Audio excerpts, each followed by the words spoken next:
Se eu perguntasse para você, você já matou alguém hoje? Com certeza muitos de nós, ou a maioria, diria, graças a Deus que não. Mas quando olhamos para Êxodo capítulo 20, versículo 13, quando diz, não mate, alguns poderão dizer, os outros 9 mandamentos eu posso ter quebrado, mas esse mandamento certamente estou limpo. Mas será mesmo? Mas se eu disser para você que, segundo os padrões bíblicos e a interpretação do Senhor Jesus, as minhas e as suas mãos estão sujas de sangue, você acreditaria? Fique conosco até o final e você vai compreender o que significa não matarás no texto das Sagradas Escrituras.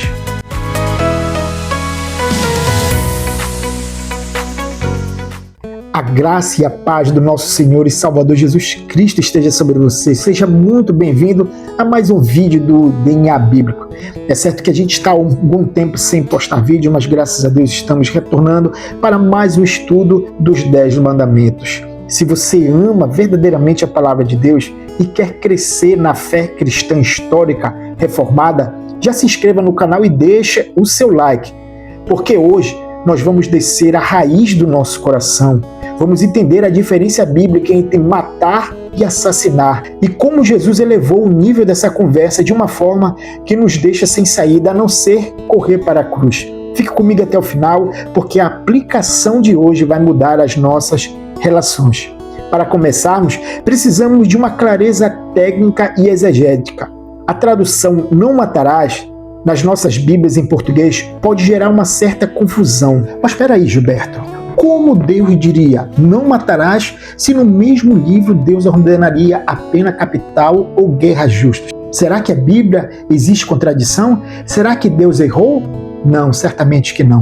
O segredo está no hebraico original. A palavra usada em Êxodo capítulo 20 não é a palavra geral para tirar vida, mas a palavra hatsak significa especialmente o assassinato malicioso, premeditado, injustificável de um ser humano que carrega a imagem de Deus. Ou seja, o mandamento não está proibido a legítima defesa de um pai, protegendo a sua família, ou o exercício da justiça pelo Estado, como vemos em Romanos 13. O que Deus está condenando é o derramamento de sangue inocente por ódio, inveja, vingança ou ganância. O primeiro homicídio foi de Caim contra Abel. E nasceu do quê? De um coração invejoso. Portanto, amados, o 6º mandamento protege a sacralidade da vida. A vida não é nossa, é de Deus. Tirar uma vida de maneira ilícita é uma afronta contra o Criador, aquele que criou o homem à imagem e à sua semelhança. No entanto, chegamos ao Novo Testamento. Os fariseus no tempo de Jesus amavam a letra fria da lei porque lhes permitia viver uma vida hipócrita. Eles olhavam para o texto de Êxodo, capítulo 20, versículo 13, que diz, não matarás, e pensavam, eu nunca matei ninguém, eu nunca enfiei uma faca, nunca dei um tiro. Claro que não tinha arma naquele tempo, mas eu nunca tirei uma vida, então eu sou justo diante de Deus. Mas Jesus traz uma interpretação mais profunda, eleva o significado e a interpretação de não matarás. No Sermão do Monte, principalmente no Mateus capítulo 5, versículo 21 e 22, Jesus puxa o tapete da hipocrisia humana quando diz, vocês ouviram o que foi dito aos antigos, não mate, e ainda, quem matar estará sujeito ao julgamento. Eu, porém, lhes digo que todo aquele que se irar contra o seu irmão estará sujeito ao julgamento. E quem insultar o seu irmão estará sujeito ao julgamento do tribunal. E quem o chamar de tolo estará sujeito ao inferno de fogo. Perceba que Jesus aqui, ele não revoga a lei, ele mostra a profundidade espiritual dela. O assassinato, amados, não começa no gatilho ou na lâmina que corta, ele começa no coração. A ira injustificada, o ressentimento nutrido, o desprezo pelo próximo, tudo isso é a semente do homicídio. Você pode nunca ter tirado uma vida física, mas quantas vezes você já assassinou a reputação de um irmão com fofocas? Quantas vezes você desejou, no silêncio do seu quarto, que alguém sumisse ou se desse mal? Quantas vezes nas redes sociais você tratou alguém feito à imagem e semelhança de Deus como um lixo, ofendendo com palavras cruéis? O apóstolo João afirma isso em 1 João capítulo 3, versículo 15, que diz: todo aquele que odeia o seu irmão é assassino.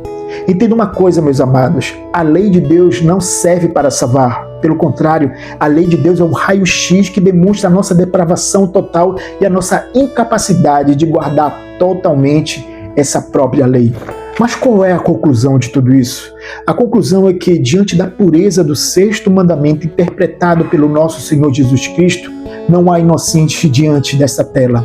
Eu e você somos assassinos de coração. A lei nos coloca no banco dos réus. A lei nos mostra que não há inocente. Todos somos culpados, merecedores da condenação eterna de Deus.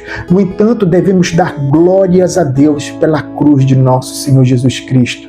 Se diante da lei todos nós somos culpados, diante da cruz de Cristo, todos aqueles que colocam a fé, a sua confiança no sacrifício expiatório de Cristo, recebem o perdão de todo assassinato que cometemos no nosso coração. A palavra de Deus hoje nos confronta, nos leva a buscar, pedir perdão àqueles que nós assassinamos no nosso coração, desejando mal e se irando, e também nos leva a perdoar aquele que nos ofenderam. A palavra de Deus cura, a palavra de Deus é uma palavra viva. E hoje, se essa palavra falou profundamente no seu coração, compartilhe com o seu amigo, compartilhe com o grupo da igreja. E não se esqueça, se você não é inscrito, se inscreva, deixe o seu like. E que o Deus de paz, o Deus de misericórdia, o Deus de amor venha abençoar a sua vida, venha liberar paz, venha liberar perdão, para que você também perdoe aquele que lhe ofendeu e peça também perdão àqueles que você ofendeu. Fique na paz de nosso Senhor Jesus Cristo. Amém.